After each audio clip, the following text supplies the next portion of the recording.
From your official station of Big Blue Nation, this is BBN Game Day, presented by Central Bank, the official bank of UK Athletics.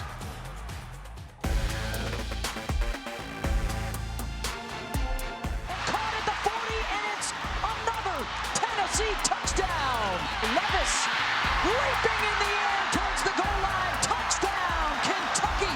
Last Saturday was nothing short of dramatic. A back-and-forth contest between the Cats and the Vols, adding to a list of memorable matchups in this rivalry series. With Tennessee landing several big punches, Kentucky refused to throw in the towel, setting up an opportunity to throw itself back into the win column. Here comes the blitz. Levis, the deep drop. The pass is away, and it's incomplete. And the Tennessee defense holds.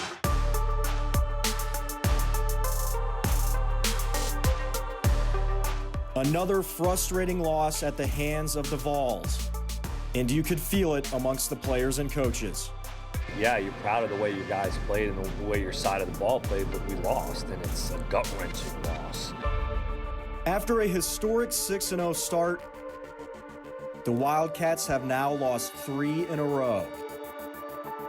So what's the motivation moving forward? I could promise you there's a lot of guys in that building that are just motivated to move on and try to go get the next victory.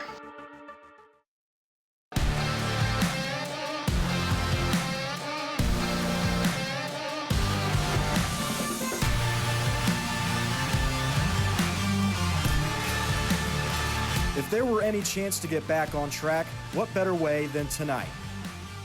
Kentucky rolls into the Music City, facing a program in a rebuild state of mind.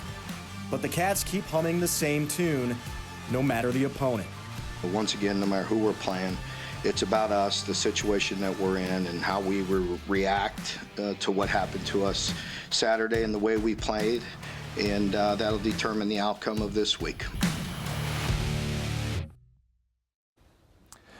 Welcome into BBN Game Day. I'm Keith Farmer. And I'm Christy Thomas. Guess what? Well, we're talking about all things Kentucky Vandy. Why not? Thanks, Eli Gain, for that awesome introduction, as always. We're going to hear more from Eli a little later when he sits down with offensive lineman Kenneth Horsey. We have some UK basketball news to break down as well. Yes, the men's and women's programs grew a little bit this week. It's the start of the signing period. But, Keith, let's get started with some football. The Cats are looking to get back on track this weekend to put an end to the 3-game skid they're on. The good news is, if you're a team in the SEC needing to a get-right game, well, Vandy's kind of the one that you want. You hate to say that, but it is what it is. True. All right, well, they've been pretty terrible. They're either dead last or pretty close to it in every statistical category this season. The Cats defense will look to get healthy this week against a Vanderbilt team that may be without its starting QB and starting running back for the second straight week. On the offensive side of the ball, Kentucky just needs to build on what it did against Tennessee. Liam Cohen says the team still had plenty of learning moments, even with the 45-point, 612-yard performance against the Vols.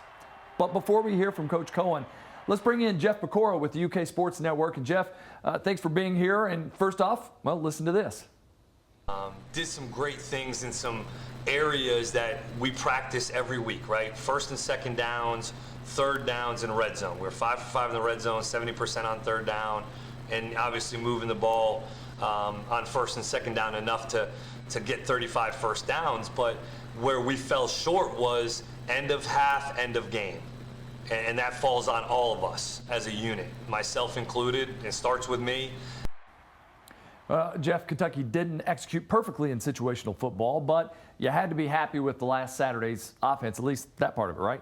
Yeah, you did. I mean, the thing that I said, remember when we were doing this last week, I said Kentucky has to run the football to win the game. They ran the football. Kentucky has to run the football to open in a passing game. They did just that. And I said that man right there would have to run the football to be effective, and he did. So Kentucky did all 3 of those things right. But as Liam Cohen said, they didn't win the end of the half, and they didn't win the end of the game, and that ultimately led to a defeat. Well, something else that led to that defeat, Kentucky's defense just didn't play that well. They have to stop beating themselves. Listen to this. When you look over these last couple weeks, and then you know the weeks before that, it's got less to do with the offense